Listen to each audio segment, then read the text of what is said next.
Hello दोस्तों, clear concept में आप सभी का स्वागत है। 7 नवंबर की करंट अफेयर में आज मैं आप लोगों के लिए जो भी इंपॉर्टेंट क्वेश्चन होंगे उसको लेकर आया हूं।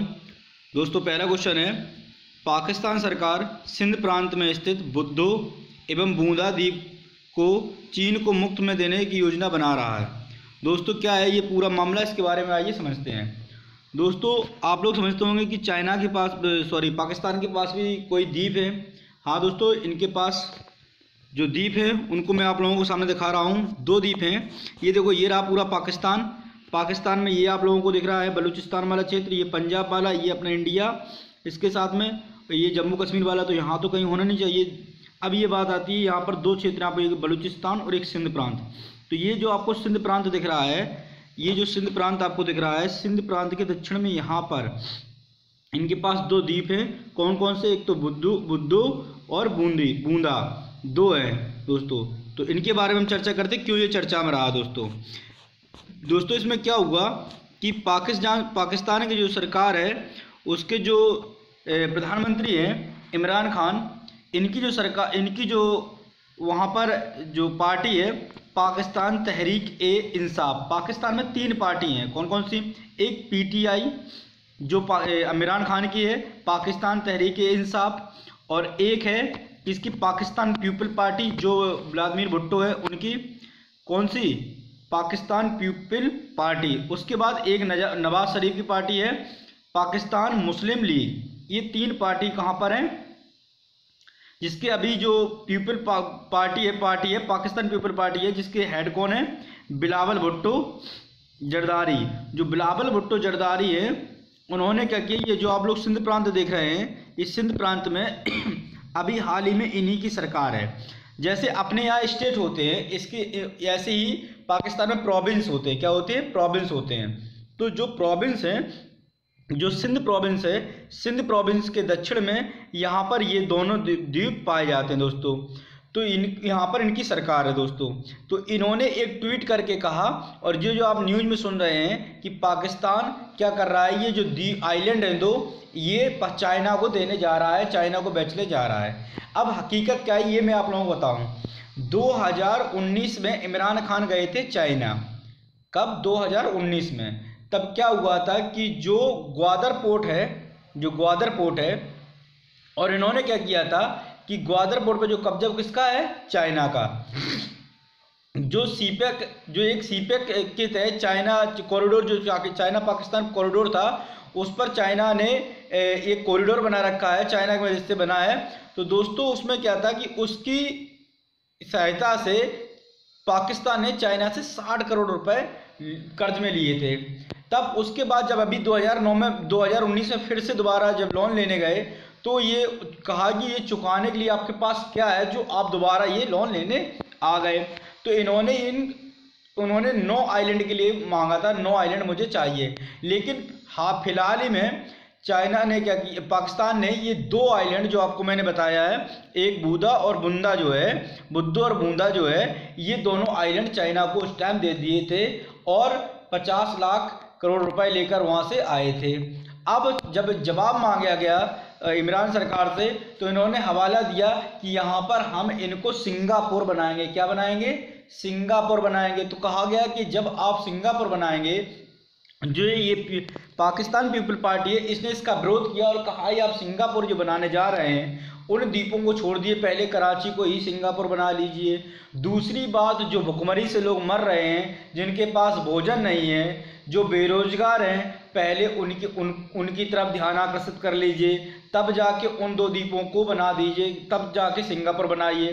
ठीक है दोस्तों, तो ये पूरा मामला था। तो आप लोगों को पता ही है कि चाइना जो है वो यहाँ पर अपनी नज़र गड़ाए हुए है। और दोस्तों के पाकिस्तान ने जो हवाला कह दिया कि इन 2 द्वीपों से आप इंडिया पर नज़र रख सकेंगे। तब चाइना ने हवाला दिया कि मेरे पास ऑलरेडी ग्वादर बंदरगाह है, लेकिन यहाँ से इंडिया पास में पड़ता है, तो आप इंडिया पर सही से इस पर नज़र रख सकेंगे। ये पूरा मामला था। और ये किसके किया गया? तो एक सरकार जो वहाँ के राष्ट्रपति जी हैं, उन्होंने क्या किया कि एक ऑर्डिनेंस जारी किया जो पीडा के नाम से, PIDA के नाम से जाना जाता है, पाकिस्तान आइलैंड डेवलपमेंट अथॉरिटी के नाम से एक इन्होंने ऑर्डिनेंस जारी किया और उस ऑर्डिनेंस में 2 प्रावधान रखे गए। क्या प्रावधान रखे गए कि पहला कि यदि वहां पर कोई जाके पाकिस्तान का बस जाता है तो उसको वहां से खदेड़ सकते हैं। दूसरा, जो सरकार है वो सरकार ये किसी को भी, किसी दूसरे कंट्री को इसको 2 आइलैंड, ये जो आइलैंड है इनको बेच सकती है। 2 आइलैंड है, जितने भी आइलैंड हैं जो पाकिस्तान आइलैंड डेवलपमेंट अथॉरिटी है उसमें ये कहा गया है कि जो आइलैंड है वो किसी को भी बेच सकते हैं। तो उसके तहत इन्होंने चाइना को बेचने की बात कही है। इसलिए क्लियर हो रहा है कि जो ये 2 आइलैंड है ये चाइना को दिए जा रहे हैं या दे दिए गए हैं, ये पुष्टि अभी नहीं हुई है। लेकिन ये जो विपक्षी पार्टी है पाकिस्तान पीपल पार्टी, इसका ये बयान आया था, ट्वीट किया गया था कि पाकिस्तान ने ये 2 उनको चाइना को दे दिए हैं। तो ये पूरा मामला था इन 2 द्वीपों को लेकर। तो इनको याद रख लेना क्योंकि कभी भी पूछे जा सकते हैं कौन कौन से द्वीप हैं। तो बुद्धो और बूंदा ये 2 द्वीप हैं, इनके बारे में पूछा जाता है कहाँ पर हैं। तो सिंध प्रोविंस में है, चाइना में सिंध प्रोविंस में जो अरब सागर वाला क्षेत्र है उसमें ये 2 द्वीप, 2 आइलैंड हैं वो वहाँ पर पाए जाते हैं। ठीक है दोस्तों, तो यहाँ पर तीनों पार्टी भी याद रख लेना क्योंकि अभी पाकिस्तान में चुनाव होने वाला है और चुनाव चर्चा में रहेगा। आपके आगामी किसी भी एग्जाम में पूछा जा सकता है, इसलिए मैंने आपको तीनों पार्टी बता दी। ये 3 पार्टी मेन थी, उनके हेड भी बता दिए। ठीक है दोस्तों, ये पूरा मामला था। अब बात करते हैं पाकिस्तान की। तो पाकिस्तान की जो राजधानी है वो इस्लामाबाद है। पाकिस्तान की करेंसी पाकिस्तानी रुपया है। यहाँ के जो प्रेसिडेंट हैं वो RF अलवी हैं। इन्होंने ही PIDA ऑर्डिनेंस जो था वो पास किया था। और आपको मैं एक जानकारी और बता दूं, जो बुद्धो और बूंदा है ये 2 आइलैंड है, ये ट्विन आइलैंड के नाम से जाने जाते हैं। अगर पूछ लिया जाए तो ट्विन आइलैंड कौन कौन से हैं, तो यही 2 बुद्धो और बूंदा, तो इनको याद कर लेना। ठीक है दोस्तों, अब बढ़ते हैं अगले क्वेश्चन की तरफ। और अगला क्वेश्चन है, हाल ही में सबसे भीषण गोनी तूफान ने फिलीपींस में तबाही मचा दी है। दोस्तों ये मैंने पहले भी करंट अफेयर में लेकर आया था। जो गोनी तूफान है इनको क्या किया गया, अभी हाल ही में गोनी तूफान ने क्या किया है कि ये तबाही कहाँ पर मचाई है, फिलीपींस में। अब यहाँ पर जैसे साइक्लोन कहा जाता है, ये जो साइक्लोन वर्ड है ये इंडिया के लिए यूज किया गया है। किसके लिए किया गया है, इंडिया के लिए। अगर बात करूँ मैं फिलीपींस की, तो जो पैसिफिक ओशियन पड़ता है और पैसिफिक ओशियन में इसको क्या कहा जाता है, तो इसको कहा जाता है टाइफून। क्या कहा जाता है, टाइफून कहा जाता है। अगर बात मैं कहूँ अटलांटिक की, तो अटलांटिक में इसको हरिकेन, अटलांटिक में जो तूफान आते हैं उनको हरिकेन कहा जाता है। और अगर बात करूं मैं कहां पर, ऑस्ट्रेलिया के आसपास की, न्यूजीलैंड के आसपास के क्षेत्र की, तो उसको वहां पर बिली बिली कहा जाता है। क्या कहता है, बिली बिली कहा जाता है। अब दोस्तों इसके बारे में जानकारी दूं कि जो पृथ्वी है ये 2 गोलार्धों में बटी है, एक नॉर्दर्न और एक साउथ। तो जो नॉर्दर्न हेमिस्फीयर है इसमें जो भी जो 0 डिग्री विषुवत रेखा होगी, भूमध्य रेखा जो है, भूमध्य रेखा के जो भी नॉर्थ में जो भी चक्रवात आएंगे, जैसे ये फिलीपींस है ये कहाँ पर पड़ जाता है, ये मैं आपको इसकी लोकेशन दिखा दूँ फिलीपींस की। ये जो आपको फिलीपींस दिख रहा है, ये देखो ये फिलीपींस दिख रहा है, ये नॉर्दर्न हेमिस्फीयर में पड़ जाता है। तो नॉर्दर्न हेमिस्फीयर में क्या होता है, ये मैं आपको मान लो ये अर्थ है, ये जो 0 डिग्री लैटिट्यूड जो है उसके जो नॉर्दर्न में जो पड़ जाता है, नॉर्दर्न में क्या होता है, जो भी चक्रवात आएंगे वो एंटी क्लॉकवाइज आएंगे। कैसे आएंगे, एंटी क्लॉकवाइज आएंगे। और जो साउदर्न हेमिस्फीयर में आएंगे वो कैसे आएंगे, क्लॉकवाइज आएंगे। कैसे आएंगे, क्लॉकवाइज आएंगे। इसका कारण क्या है दोस्तों, इसका मेन कारण ये है कि देखो जब ये जो आइलैंड है इसके आसपास क्या है, पूरे चारों तरफ पानी होगा, है पानी कि नहीं है। तो इसके क्या होता है, जो आइलैंड होता है, जो अर्थ होती है वो लैंड के जो वाटर होता है उसकी अपेक्षा जल्दी गर्म हो जाती है। तो जो हवाएं, जो लैंड से हवाएं हैं वो हवाएं ऊपर की तरफ उड़ती हैं। जब हवाएं उड़ती हैं तो वहाँ पर निम्न दाब की स्थिति आ जाती है, जो लो प्रेशर की स्थिति आ जाती है। जो लो प्रेशर होता है तब ये हवाएं लैंड की तरफ चलती हैं, वाटर से लैंड की तरफ ऐसी हवाएं चलती हैं। और नॉर्दर्न गोलार्ध में क्या होता है कि ये जो है इसमें एक फोर्स लगता है, इसे कॉरियोलिस फोर्स कहते हैं। और ये कॉरियोलिस फोर्स की वजह से ये पूरब की तरफ मोड़ देते हैं। ऐसे कैसे मोड़ देते हैं, पूरब की तरफ मोड़ देते हैं। इसी कारण यहाँ पर क्या होता है कि जो चक्रवात आते हैं वो एंटी क्लॉकवाइज आते हैं। अगर यही स्थिति में साउदर्न हेमिस्फीयर में देखूं तो साउदर्न हेमिस्फीयर में जो होता है इसमें क्या होता है कि यही पश्चिम की तरफ मोड़ देते हैं। ये जो लैंड की तरफ जब हवाएं चलती है तो ये पश्चिम की तरफ मोड़ देते हैं, और तब पश्चिम की तरफ मोड़ने से क्या हो जाता है कि ये क्लॉकवाइज चलता है। कैसे चलता है? क्लॉकवाइज। तो इसको याद रख लेना कि नॉर्दर्न हेमिस्फीयर में जो भी आएंगे वो कैसे आएंगे? एंटी क्लॉकवाइज, और जो साउदर्न हेमिस्फीयर में आएंगे वो कैसे आएंगे? क्लॉकवाइज। तो इसको याद रख लेना। मैंने आपको बता दिया हरिकेन है जो अटलांटिक महासागर में, पैसिफिक ओशियन में, इसी को टाइफून कहा जाता है। ऑस्ट्रेलिया वाले क्षेत्र में बिली बिली कहा जाता है। और साइक्लोन की बात करूं तो साइक्लोन ये भारत के लिए दिया गया है, इंडियन ओशन के लिए दिया गया है। ठीक है दोस्तों, तो ये पूरा मामला था। ये एक ऐसा देश है जो फिलीपींस आइलैंड है, यहाँ पर ईयर एक साल में 20 से ज़्यादा साइक्लोन आते हैं एक साल में। और ये अभी जो गोनी आया था ये 18वां साइक्लोन है। ये क्या कौन सा साइक्लोन है? ये 18वां साइक्लोन है। ये क्यों आता है? क्योंकि इसकी जो स्थिति है फिलीपींस की, ये Pacific region of fire, ring of fire में, जो पैसिफिक रिंग ऑफ फायर है उसके आसपास पड़ जाता है, इसलिए यहाँ पर सबसे ज़्यादा तूफान आते हैं दोस्तों। तो हर साल 20 से ज़्यादा तूफान आते हैं, इसमें ये 18वां था। और यहाँ इसको कहा जाता है क्या ना टाइफून। और इसको जो गोनी है इसको एक और नाम दिया, इसको याद रख लेना दोस्तों, ये रॉली। क्या नाम दिया गया है? Really typhoon. ठीक है दोस्तों, तो ये पूरी जानकारी थी आपकी किसके बारे में? तो तूफान के बारे में। अब दोस्तों इसकी जो कौन ऐसी एजेंसी है जो इसको नाम देती है? तो इसको नाम देती है WMO। कौन? WMO बोले तो world metrological organisation. World metrological organisation की जो स्थापना हुई थी वो 23 मार्च 1950 को हुई थी। कब हुई थी? 23 मार्च 1950 को हुई थी। इसका जो हेडक्वार्टर है वो जिनेवा स्विट्जरलैंड में। कहाँ पर? जिनेवा स्विट्जरलैंड में। इसको याद रख लेना। ठीक दोस्तों, ये पूरा आपको टाइफून के बारे में था जो मैंने आपको जानकारी दे दी गई। बात करूँ फिलीपींस की तो इसकी कैपिटल है मनीला।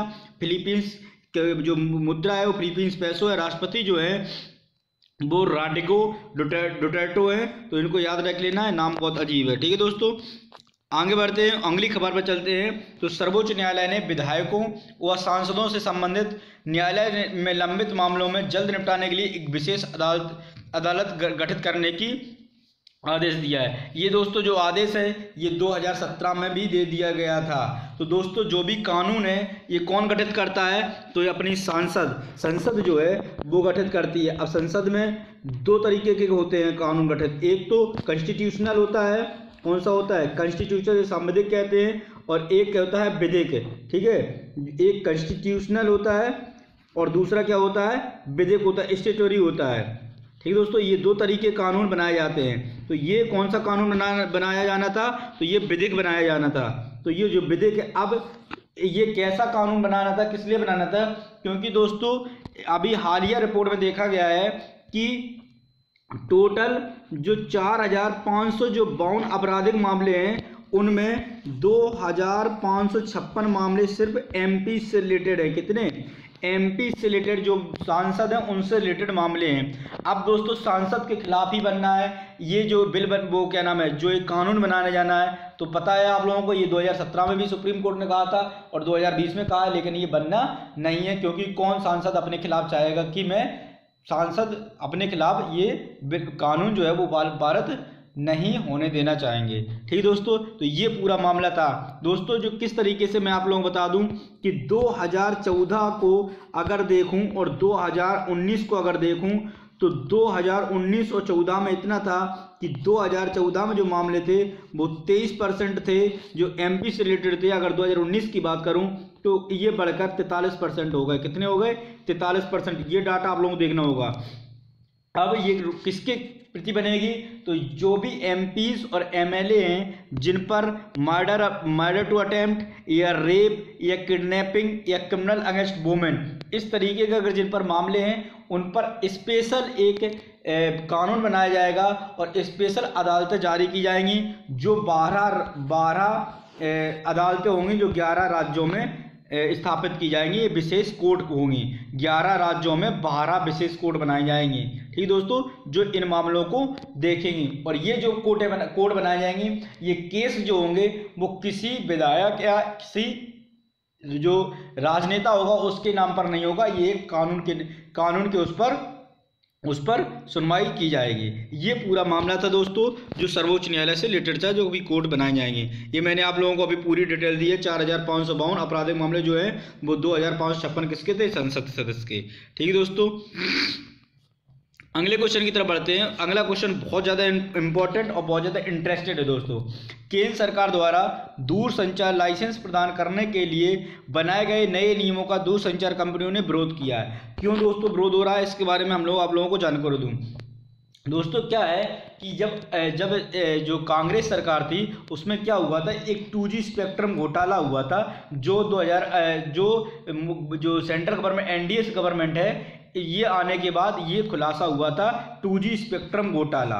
क्या हुआ था, 2G स्पेक्ट्रम घोटाला। ये क्या है 2G स्पेक्ट्रम घोटाला, पहले इसको समझते हैं, उसके बाद आपको ये पूरा मामला समझ में आएगा। दोस्तों जो 2G स्पेक्ट्रम घोटाला है, इसमें आप लोग समझोगे कि ये आया था कि 1 लाख करोड़ का ये घोटाला हुआ था। तो आपने सोचा होगा कि 1 लाख करोड़ ये किसी जो टूरिज्म जो क्या नाम है संचार मंत्री होगा वो उसके जेब में चले जाएंगे। तो दोस्तों ऐसा कुछ नहीं है, ये किसी की जेब में नहीं गए थे।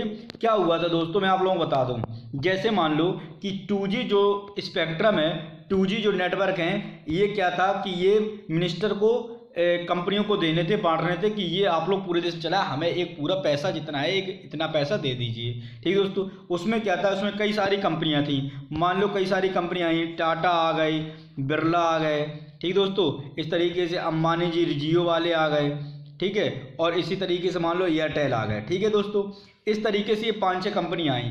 तो सबसे पहले इनसे पूछा आप ये नेटवर्क कितने में खरीद देंगे, तो इन्होंने कहा मैं खरीदूंगा 10 करोड़ में। कितने में खरीदूंगा, 10 करोड़ में। तो इनसे पूछा गया आप एयरटेल वाले कितने में खरीदेंगे, ये बोले हम 15 करोड़ में खरीदेंगे। इसके बाद अंबानी जी से पूछा गया, तो अंबानी जी बोले पहले एयरटेल वालों से पूछ लो। तो एयरटेल वालों से पूछा गया, ये बोले कि हम 17 करोड़ में खरीद लेंगे। ठीक है दोस्तों, अब बात आती है तो अंबानी जी बोले हम खरीद रहे हैं इसको 20 करोड़ में। कितने में खरीद रहे हैं, 20 करोड़ में। लेकिन दोस्तों क्या हुआ कि इसमें यह माना जाता है, सरकार का ये मानना है कि ये जो बोली लगी थी, जो नीलामी लगी थी, ये जो ऑक्शन हुआ था, इसमें ये सरकार ने भूल कर दी थी, चूक कर दी थी। यही जो पूरा जो 2G जो स्पेक्ट्रम है दोस्तों, ये 20 करोड़ का ना बिक के, 20 करोड़ का ना बेच के ये 1,20,00,000 करोड़ का बेचा जा सकता था अगर दूसरा बे अपनाते। तो ये जो बे अपनाया है ये गलत अपनाया गया है। या तो इसमें दो चीज़ें, ये तो जब रिपोर्ट खुल के आएगी तभी सामने पता चलेगा। या तो इसमें ये किया गया है कि जो अंबानी जी को इस 2G स्पेक्ट्रम दिया गया है मान लो, तो इसमें जो इसके जो संचार मंत्री थे, ये तो इन्होंने अपना कुछ साठ-गांठ करके कुछ रुपए इन्होंने खाए हुए हैं, इसलिए अंबानी जी को ये दिया गया है, इसलिए इस कंपनी को ये दिया गया है 20 लाख करोड़ में। अगर दूसरा तरीका अपनाया जाता तो ये पूरा 1,20,00,000 करोड़ का बेचा जा सकता था। ठीक दोस्तों,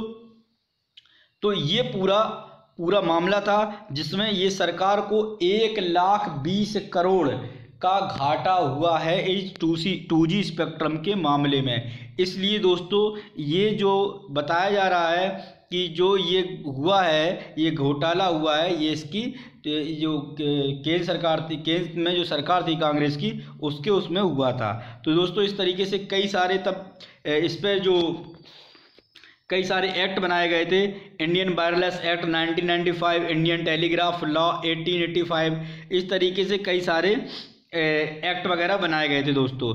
अब बात करूं इस पर निगरानी जो रखता है वो TRAI रखता है। कौन रखता है, TRAI। अगर TRAI की बात करूं तो telecom regulatory authority of India जो है वो इस पर निगरानी रखती है, जिसकी स्थापना हुई थी 20 फरवरी 1997 को इसकी स्थापना हुई थी। किसकी, TRAI की। इसके जो हेड है वो RS शर्मा है, जो राम सेवक शर्मा इनका नाम है। इसका जो हेडक्वार्टर है वो न्यू दिल्ली में है। किसका, TRAI का जो हेडक्वार्टर है वो कहाँ पर है, न्यू दिल्ली में है दोस्तों। अब बढ़ते हैं अगले क्वेश्चन की तरफ। ये आप लोग पूरा देख लेना, इसको मैंने आप लोगों को PDF पूरी प्रोवाइड करा दी गई है। ठीक है दोस्तों, TRA की तो पूरा TRA के बारे में आप लोगों को पूरा बता दिया है। आप स्क्रीनशॉट ले सकते हैं इसको और इसके बारे में पूरा नोट डाउन कर सकते हैं। बात करूं अगले क्वेश्चन की, तो अगले क्वेश्चन में है, ये भी दोस्तों बहुत रोचक क्वेश्चन है। इसमें क्या कहा गया है कि केबीसी के कार्यक्रम में अमिताभ बच्चन द्वारा मनुस्मृति पर टिप्पणी के कारण लोगों ने कार्यक्रम का विरोध किया है। तो दोस्तों क्या हुआ है कि ये माना जाता है कि 25 दिसंबर कब 25 दिसंबर 1927 को 25 दिसंबर 1927 को क्या हुआ था कि डॉक्टर भीमराव अंबेडकर ने अपने फॉलोअर के साथ क्या किया था कि जो मनुस्मृति कॉपी थी इसको जला दिया था। ये क्वेश्चन आया था कि कौन सी कॉपी जलाई है, तो वो कौन सी कॉपी जलाई है, मनुस्मृति कॉपी जलाई थी। उसके कारण हिंदू कुछ संगठन थे और ये हिंदू संगठन ने अमिताभ बच्चन और सोनी चैनल पर FIR दर्ज करा दी गई है। ये दोस्तों मामला था जिसमें ये कहा गया था कि जो स्मृति थी उसमें कई सारे विवादास्पद जो कुछ लिखी गई थी चीज़ें। बताया जा रहा है कि जो मनु थे इन्होंने ये पूरी स्मृति लिखी थी। इसमें इन्होंने सामाजिक व्यवस्था, बड़ व्यवस्था, राजनीतिक व्यवस्था, धर्मशास्त्र, विधाता इनको कहा गया है और इन्होंने कई सारी ये पूरी व्यवस्थाएं करी थी। लेकिन उसमें दोस्तों कई सारी ऐसी व्यवस्थाएं थी जिसमें समाज को बांटा जा सकता है, समाज को दो समाज को लड़ाया जा सकता है। दोस्तों ऐसा माना जाता है कि बाद में भीमराव अंबेडकर ने बौद्ध रिलीजन को अपना लिया था, जिसके कारण दोस्तों इन्होंने क्या किया था कि जो बौद्ध रिलीजन से संबंधित जो लोग थे उनके द्वारा ये मनुस्मृति को फाड़ दिया गया था, क्योंकि पहले ये हिंदू रिलीजन से रिलेटेड करते थे। कौन? आपके भीमराव अंबेडकर जी। तो इसमें मैं आप लोगों को कुछ बता दूं, इसमें ऐसा माना जाता था कि चाहे पुत्री हो, पत्नी हो, माता हो, कन्या हो, युवा हो, वृद्धा हो, कोई भी हो, नारी के रूप में कोई भी हो, इसको स्वतंत्र नहीं होना चाहिए। ये अध्याय 9 में कहा गया है दोस्तों। इसके बाद कहा गया है कि पति पत्नी को छोड़ सकता है, गिरवी रख सकता है, बेच सकता है। स्त्री को इस प्रकार के अधिकार नहीं है, लेकिन पति को हैं। पति गिरवी रख सकता है, पत्नी को छोड़ सकता है या बेच सकता है। ये मनुस्मृति के अध्याय 9 में श्लोक 45 में कहा गया है दोस्तों। तो इस तरीके से कई सारे विवादास्पद इसमें चीज़ें लिखी गई थी। बड़ व्यवस्था, लेकिन बड़ व्यवस्था की अगर बात करी जाए तो गांधी जी ने इसका समर्थन किया था बड़ व्यवस्था का, लेकिन उन्होंने ये कहा था कि बड़ व्यवस्था का मैं समर्थन करता हूं, लेकिन इस बात का समर्थन नहीं करता हूं कि जो शूद्रों का या जो वैश्या का या क्षत्रियों का जो काम है किसी के काम को कम या छोटा माना जाए, किसी के काम को बड़ा या छोटा माना जाए, इसके खिलाफ मैं हूँ। सबके काम बराबर है, चाहे छोटा हो चाहे बड़ा हो, काम काम होता है। गांधी जी की ये विचारधारा थी, लेकिन उन्होंने बड़ व्यवस्था का समर्थन दिया था। ठीक है दोस्तों, तो ये पूरा मामला था। ये केबीसी में केबीसी जो कौन बनेगा करोड़पति, जिसका संचालन अमिताभ बच्चन करते हैं, उन्होंने ये क्वेश्चन आया था। ये 6 लाख का क्वेश्चन था इसलिए दोस्तों, और इसमें ये क्वेश्चन पूछा गया था कि किसने जलाई थी, तो कौन सी स्मृति जलाई थी। ये हिंदू की एक स्मृति है, इसलिए हिंदू संगठन ने इसके खिलाफ सोनी चैनल और अमिताभ बच्चन पर केस दायर किया है। ठीक है दोस्तों, ये पूरा अब मैं आप लोगों के लिए लेके आया था। जो वैदिक है, जो वैदिक लिटरेचर है उसके बारे में पूरी जानकारी लेकर आया हूँ। इसको आप लोग नोट डाउन कर लेना या फिर इसको स्क्रीनशॉट लेके आप लोग इसको सही से नोट डाउन कर लेना। ठीक है दोस्तों, बढ़ते अगले क्वेश्चन की तरफ। और अगला क्वेश्चन है, हरियाणा राज्य सरकार ने राज्य के निवासियों को निजी नौकरियों में 75% आरक्षण प्रदान करने के लिए विधेयक पारित किया है। दोस्तों हरियाणा सरकार ने अभी हाल ही में एक विधेयक पारित किया है और उसमें क्या किया है कि जो 75% जो नौकरियां हैं वो लोकल लोगों को प्राइवेट सेक्टर में दी जाएंगी। ठीक दोस्तों, लेकिन उसमें ऐसा नहीं है कि मान लो हरियाणा सरकार को एक ऐसे IITian की ज़रूरत है जिसका पैकेज मान लो 60 लाख हो, तो अब वो IITian को ज़रूरत है, लेकिन उसमें 75% का कोटा किसका लगाया गया है, तो वो लगाया गया है लोकल का। तो इसीलिए उसमें कुछ प्रोविजन रखे गए। उसमें क्या प्रोविजन रखे गए, जो शर्तें उसको मैं बता दूं कि बिल के अनुसार प्रत्येक नियोक्ता 75% स्थानीय उम्मीदवार को उन पदों पर नियुक्त करेगा जहां सकल मानक वेतन जो है वो 50,000 से अधिक नहीं है। जिनका 50,000 से अधिक वेतन नहीं है वो प्राइवेट सेक्टर की बात हो रही है दोस्तों। प्राइवेट सेक्टर में जो लोकल है उसको 75% का आरक्षण दिया जाएगा। विधेयक एक नामित अधिकारी को सरकार के प्रतिनिधि के रूप में नियुक्त करने का प्रावधान करेगा। मतलब ऐसा होगा कि ऐसा कोई व्यक्ति चुना जाएगा जो ये तय करेगा कि इस व्यक्ति को ये जॉब मिलनी चाहिए। जरूरी नहीं कि हर किसी को जॉब मिल जाए, जो है भी नहीं तब वो उसमें 75% कोटे में आ जाए। तो जो योग्य है उसी को मिलनी चाहिए, ये इस बात की पुष्टि कोई व्यक्ति करेगा, उसको एक नामित किया जाएगा। तो इस तरीके का पूरा बात की गई थी। अब बात करता हूँ मैं हरियाणा की। तो हरियाणा की जो राजधानी है, कैपिटल है, वो चंडीगढ़ है। इसके जो राज्यपाल हैं सत्यदेव नारायण आर्य हैं। मनोहर लाल खट्टर सीएम है। यहाँ के लोकसभा सीटें 10 हैं, राज्यसभा सीटें 5 है, विधानसभा सीटें 90 हैं दोस्तों। अगर राष्ट्रीय उद्यान की बात करूं तो राष्ट्रीय उद्यान जो है कलेसर और सुल्तानपुर यहाँ के राष्ट्रीय उद्यान है दोस्तों, कहाँ के, हरियाणा के। बात करूं अगले क्वेश्चन की दोस्तों, तो अगला क्वेश्चन है भारतीय थल सेना के अध्यक्ष जनरल एम नरवणे को नेपाल के सेना अध्यक्ष की मानद उपाधि दी गई है। दोस्तों क्या ये मामला, इसके बारे में बताते हैं कि नेपाल और भारत में क्या हुआ कि 1950 से ये प्रथा चली आ रही है कि भारत के जो राष्ट्रपति हैं वो क्या करेंगे, नेपाल के जो कमांडर हैं उनको मानद उपाधि से उपाधि देंगे, और जो बांग्लादेश के राष्ट्रपति हैं, प्रधानमंत्री हैं, वो भारत के जो कमांडर होंगे उनको मानद उपाधि दी जाएगी। तो अभी हाल ही में मनोज मुकुंद नरवणे को ये मानद उपाधि दी गई है, और भारत के जो राष्ट्रपति उन्होंने जो कमांडर चीफ नेपाल के उनको ये उपाधि दी गई है। अब बात आती है क्वेश्चन पहला दोस्तों कि पहले जो कमांडर इन चीफ थे उनको कौन थे, करियप्पा, उनको 1950 में मानद उपाधि दी गई थी। दोस्तों ये 1950 से ही चला आ रहा है, नेपाल और भारत एक दूसरे को मानद उपाधि देते हैं दोस्तों। अभी हाल ही में नेपाल और ये जो दी गई है ये 18वीं भारतीय सेना के प्रमुख हैं, कौन, मनोज मुकुंद नरवणे, इनको दी गई दोस्तों। अगर बात करूं तो अभी हाल ही में जो भारत और नेपाल सीमा विवाद था वो काला पानी को लेकर था, लेकिन जो नेपाल था वो कभी विरोध भारत का नहीं किया था, लेकिन वो अभी विरोध कर रहा था किस किस को लेकर, लिपुलेख को, लिपुधारा को और काला पानी को लेकर विवाद चल रहा था। लेकिन ये किसी के सहारे पर, चाइना के सहारे पर ये पूरा कार्य कर रहा था, जो ईस्टर्न पॉलिसी यूनिवर्सिटी को याद लाया था। लेकिन इंडिया चाइना जो काली नदी है उसका इंडिया का मानना है ये मेरे क्षेत्र में, और चाइना का मानना है कि ये मेरे क्षेत्र में। लेकिन पहले ये चीज़ को नहीं मानते थे, इंडिया के ही में दर्शाया जाता था। लेकिन जब से चाइना ने याद दिलाया ईस्टर्न पॉलिसी को, तब से ये उसके विरोध में खड़ी हो गई, कौन, चाइना।